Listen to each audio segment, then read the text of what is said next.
So what happened after leaving an organization? So I'll help you here regarding the FNF settlement here. So what in FNF and what is the process, how much time it takes to get the FNF. Okay, so we'll start from now. What is a full and final settlement? So obviously FNF means a full and final settlement. So FNF is basically a payment process of dues or a pending payment like pay. So that is given to the employee who leaves the company organization within 40 or 45 days, 30 to 45 days will get the FNF. So FNF occurs when an employee leave or resign from the organization. It includes employee salary, paid leaves, gratuity, pension, and other allowances or incentives till the last working day. So FNF process. So when an employee resign from the organization, so first they resign, then it goes to the HR department or the payroll department. If they are okay with that, they accept the resignation and they give the acknowledgement of accepting by giving the acceptance letter.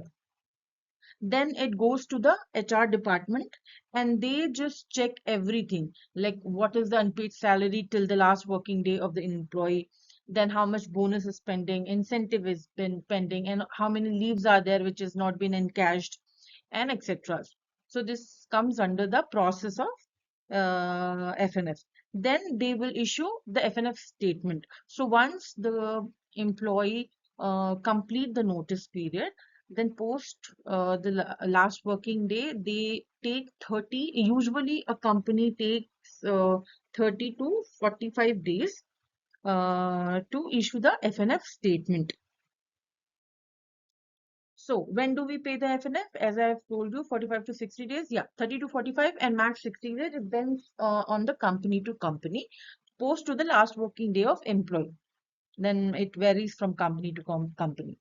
And if you don't get the FNF on given time, so if the company told that their FNF settlement issue is between 30 to 45 days, and if it crosses, so you can directly mail to the HR department and you can add the senior manager of yours and the company HR manager, everyone in the mail, and send it to the HR department or the payroll department by stating that you haven't got your FNF.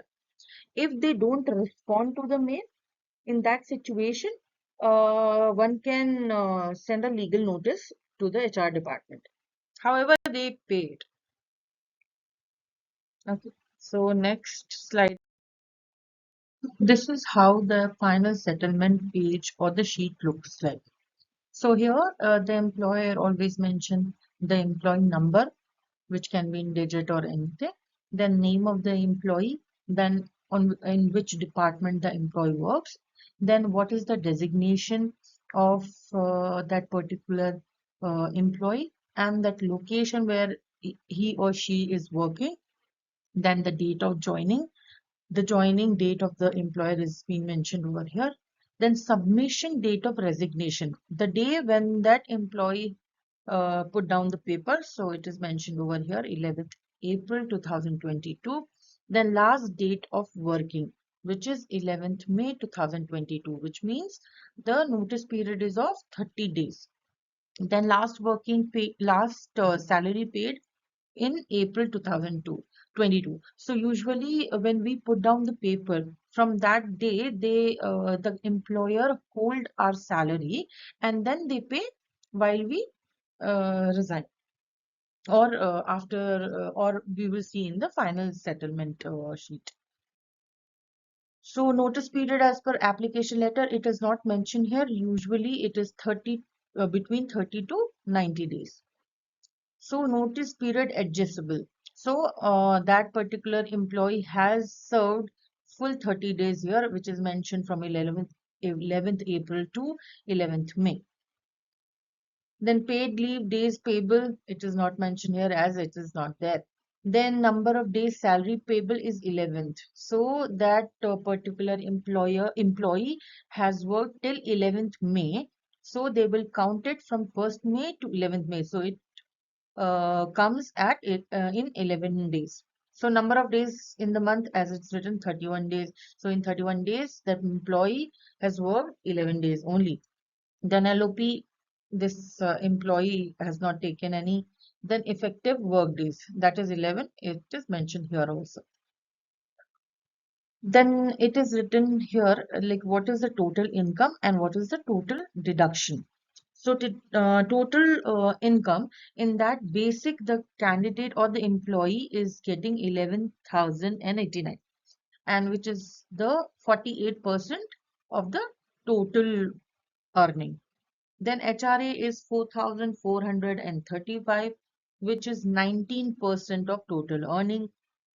Then insurance is 355 and conveyance is 568, which is written to 2% each.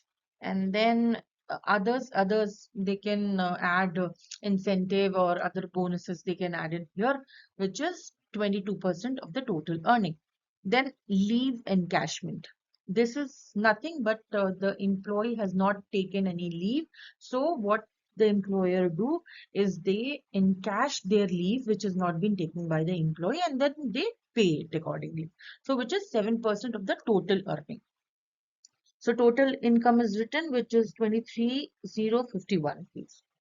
Then we'll come to the deduction. Deduction is nothing but the PF, Provident Fund, and the professional tax, PT, deduction from the total earning.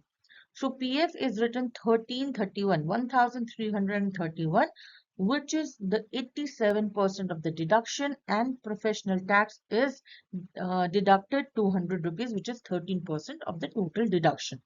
Okay, so in the 100%, 87 is the PF deduction and 13% is the professional tax. So after deduction from the total income, the net pay is coming, which is called as gross pay, is coming 21,520 rupees, which is going to pay by the employer between 30 days to 45 days after the last working day. So they will calculate it. We're moving to the next page. Here, there is another example of full and final settlement where employee name, number, salary grade, then PF number, if any, or they sometimes write the UAN number also, then department, and the employee status, active or not active, like it is like that. Then earning is written and then deduction is written. As I've told you, that total earning is basic salary is 45,161, and if we move to the next slide, there is the chart. So I have written it here and we'll count it like that. So basic salary is written 45,161, which is like 34% of the total earning, 34% of the basic salary from the 100%. And then house rent allowances is getting 25,580, which is 17% of the total salary. Then special allowances is 36,554.71 paisa, which is 28% of the total earning. And then leave encashment is 26,943, which is 20% of the total earning. As I've told you, leave encashment is nothing but the leave which is not taken by the employee, that they can pay out. The employer pay out to the employee. Then other payments taxable, which is 500 rupees, and then conveyance allowances is 1238, and the recovery of the round off, which is a round off they have taken, it is not mentioned in here. So 1% is the conveyance allowances, which is written here, and 0% they will not count this 500 rupees. Then we'll moving forward with the deductions. So we are checking the previous sheet where PF contribution is written, which is 5,419 rupees, which is 96% of the total deduction. And the professional tax is nothing but 200 rupees, which is 4% of the deduction. So rounding off is written here. So some employer write it and some they don't write it. So it is the particular company has written over there the rounding off adjustment. Yeah. To sum up the FNF, as I've already mentioned before, that full and final settlement, commonly known as FNF process, is the process which happens when an employee takes exit from the organization or leave from the organization, post to which the company has to pay all of the balances which is pending, which includes employee unpaid salary, like if the employee has left the company in between, then they will calculate whatever the bonuses is pending, incentive or the leave encashment, whatever is pending, they will pay to the employee in the FNF settlement. So it includes employees' unpaid salary, leave encashment amount, bonuses, gratuity, if there is any, then PF contribution and the deduction like PF and PT, they will be giving it to them. Then this process is handled by the payroll team, which process the FNF after getting clearance by the HR, IT, or the other department. Thank you.